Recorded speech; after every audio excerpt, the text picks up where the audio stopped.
Hello everyone, welcome back to our channel mother and Son blog. সবাই কেমন আছে? আশা করছি খুব ভালো আছে। আমিও খুব ভালো আছি।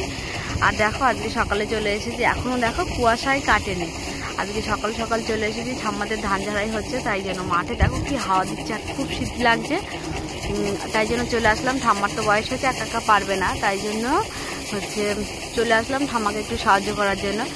তোমরা ব্লগটা দেখতে থাকো, আশা করছি খুবই ভালো লাগবে। আর দেখো পেছন দিকের মাঠটা কি সুন্দর দেখতে লাগবে। দাঁড়াও তোমাদের দেখাই, না দেখলে তোমরা কি করে বুঝবে। এই দেখো, দেখো এই যে সব ধানের গাদাগুলো এখনো রয়ে গেছে। এগুলো সব ঝাড়াই করা হবে। এখন এখানে সব মাঠেই ধান ঝাড়াই করে, আর এখান থেকেই ব্যাপারীরা নিয়ে চলে যায়। আর এই যে কিছুটা আমাদেরই জমি ধান ঝাড়াই হয়ে গেছে, তার বিচুলে এই যে এইগুলো, এই যে দেখো এখনো কুয়াশা কাটেনি, চারিদিকে কুয়াশায় ভর্তি। আর আমি ঠাম্মাকে সাহায্য করবো বলে আমি একটু এখানে এসে বসেছি। দেখো ধান ঝাড়াই করছে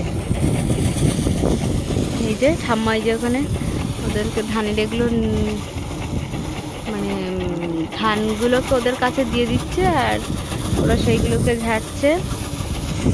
আর আমি এখানে ওপরে বসে আমি এখানে ধানের গাদায় বসে আছি। এখানে বসে ধানগুলোকে আমি ঠাম্মার কাছে হাত পর্যন্ত পৌঁছে দিচ্ছি।